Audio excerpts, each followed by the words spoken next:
प्रवेश जी आपके पास आ रही हूँ और हाजी साहब के पास आ रही हूँ। जो डीजीपी सर ने कहा, उन्होंने कहा कि कोई भी घटना, वो ये नहीं कह रहे, वो कह रहे हैं खुलकर के अगर झंडा हटाया गया वो गलत किया, लेकिन क्या अगर उसने झंडा हटा दिया हाजी साहब तो आप हत्या कर देंगे, और वो भी इतनी बर्बर हत्या? ये सिर्फ गुस्सा और नफरत दिखा रही है, पहले से प्लानिंग दिखा रही है। आपने किस तरह से सोच के रखा और उस नफरत को कैसे उतार दिया वहां राम गोपाल के ऊपर, वो तस्वीर दिख रही। देखिए, ये सहयोग था या प्रयोग है, ये तो अभी जांच का विषय है, मगर ये लगातार जो पैटर्न आप समझ रही होंगी सुचारिता जी, हमने ना जाने कितनी सारी डिबेट इन पर हो गई हमारी, कि पैटर्न आप समझिए, एक यात्रा निकलती है, शोभा यात्रा, उसमें होता है कि भाई आप हथियार नहीं लेके जा सकते, आप जो है लाठी डंडे तलवार जिस भी तरीके के वो हथियार है, फिर आप जब मस्जिद के पास जाते हैं तो आप वहाँ पे पूरा नंगा नाच करते हैं, पूरा वहाँ पर जो धार्मिक और ऐसे नारे हैं मैं बता भी नहीं सकता आपके टीवी चैनल पे, क्योंकि दर्शक भी सब देखते हैं और सब देख ही रहे हैं सारा सोशल मीडिया पे वीडियो, किस तरीके से वहाँ पे मुसलमानों को गाली दी जा रही थी, उनको चिल्लाएंगे, मतलब इस तरीके की बात हो रही थी। फिर वो जो है उस मकान पर चढ़ते हैं और एक वो झंडा उतारते हैं जिनकी हत्या हुई है। हम किसी भी हिंसा का समर्थन नहीं करते, चाहे वो हिंदू हो, चाहे मुसलमान हो, चाहे सिख हो, चाहे ईसाई हो। अगर कोई गलत करता है, किसी की हत्या करता है, ये गलत है, उसको कानून के तहत सजा मिलनी चाहिए। दूसरी बात, आप ये बताइए, जब वो शोभा यात्रा निकल रही थी, 5 किलोमीटर की शोभा यात्रा थी, उस लड़के की उनका परिवार कह रहा है कि अगर हमारे भाई ने गलती की तो उसे भी कानून के तहत सजा देते। ये सजा थी कि जो आपने दे दी। सुन तो लीजिए, वो तो हो गई घटना, उसके बाद की जो घटना हुई है मैं वो आपको बता देना चाहता हूँ। 5 किलोमीटर की यात्रा निकाली जाती है, जब वो शव यात्रा जिसको बोलते हैं, उसमें लाठी डंडे लेकर पुलिस भी मौजूद थी, चुन चुन कर मुसलमानों के घरों को जलाया गया, लूटा गया, और वहां पर पुलिस भी खड़ी थी। क्या कर रही थी शासन प्रशासन? मैं कह रहा हूं ये पैटर्न जो 2002 के दंगे में, सुनिए मैडम, गुजरात में ऐसा ही पैटर्न पूरे देश में 2014 के बाद से वही वाला पैटर्न पूरे देश में। आज पहली बात तो मैं इसका खंडन करूंगी, यहाँ पर कोई दंगे नहीं हो रहे हैं और ना ही हम ऐसी बातें करें। सुनिए मेरी बात, वो तस्वीरें मैंने दिखाई है। नहीं, जो तस्वीरें हुई, जो हिंसा उठी, नहीं, हाजी साहब, वो तस्वीरें मैंने एक एक तस्वीर दिखाई है, लेकिन इसको आप सांप्रदायिक दंगे की शक्ल मत दीजिए। ये मुसलमानों के घरों को नहीं, बार-बार कह रहे हैं मुसलमानों के घर, मैं हिंदू के घर बोलूं, ऐसे नहीं होता। एक मिनट हाजी साहब, एक मिनट,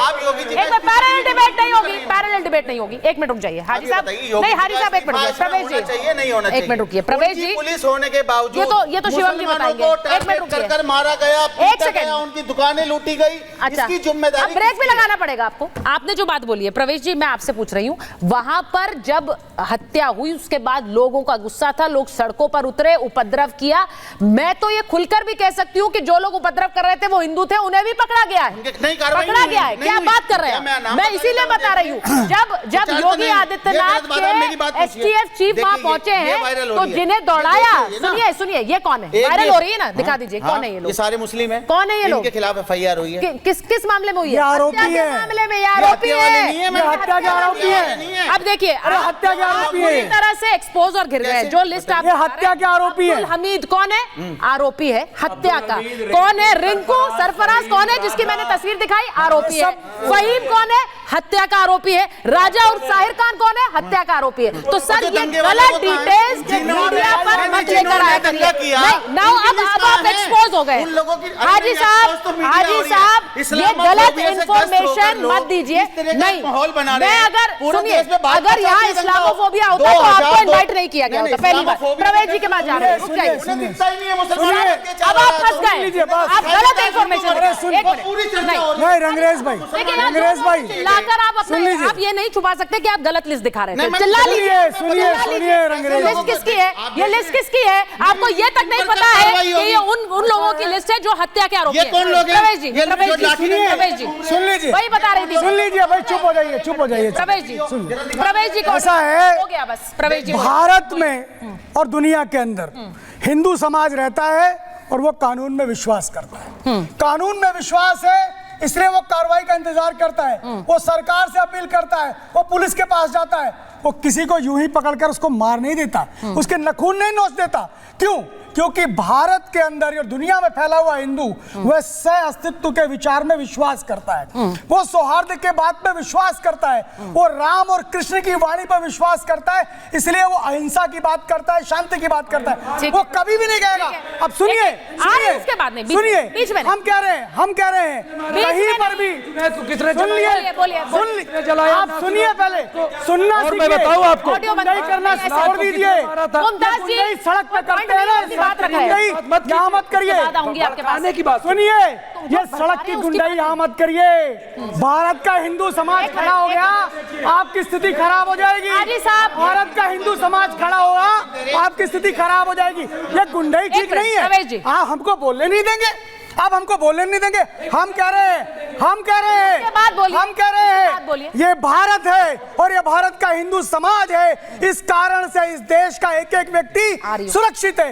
नहीं तो दुनिया का इतिहास उठा के देखिए, किसी एक रिलीजन के मानने वाले ने सारे देश के एक ही रिलीजन के रंग में रंग दिया। लेकिन भारत के अंदर बहुसंख्यक हिंदू होने के बावजूद भी हमने कहा कि आप मुसलमान हो, आप मानिए, आप बौद्ध हो, आप मानिए, आप पारसी हो, आप मानिए, आप ईसाई हो, आप मानिए। हमने कोई प्रवेश जी किसी को अलग नहीं माना। हमने कहा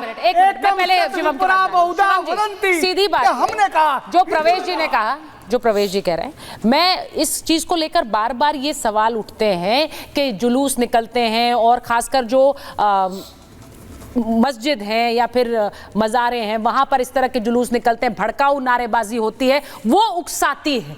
इस पर जवाब आपका क्या है? क्योंकि बहुत से लोग ये देख रहे हैं और सुनना भी चाहते हैं। सुचारिता जी, मैं लड़ना नहीं चाहता, मैं एक चीज बिल्कुल नहीं लड़ना चाहिए। देखिए, इस देश में जुलूस सिर्फ हिंदू धर्म की तरफ से नहीं निकलते हैं, सभी धर्मों के जुलूस लगातार निकलते हैं। सही बात, मैं मानता हूं इस हिंदुस्तान में आजादी से पहले भी शबे बारात और ईद पर जुलूस निकलता है।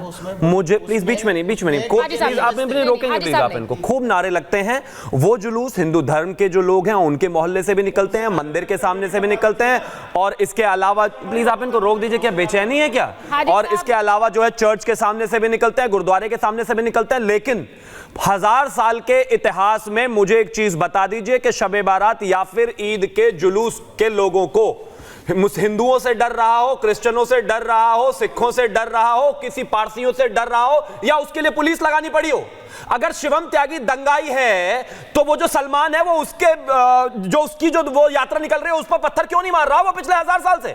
और अगर ये दंगाई नहीं है तो फिर ऐसा क्यों है कि मेरी हर जुलूस पर पत्थरबाजी हो रही है? और एक और चीज इन्होंने कहा, ये पैटर्न है जी, पैटर्न यात्रा निकालते हैं और इस वजह से हो जाता है। ये कुछ जगहें हैं, बहराइच छोड़ दीजिए, हावड़ा, गोंडा, कोलकाता, गढ़वा, कौशाम्बी, करीमगंज, गोरखपुर, कुशीनगर, और इसके अलावा त्रिपुरा, और इसके अलावा बंगाल, और इसके अलावा बिहार।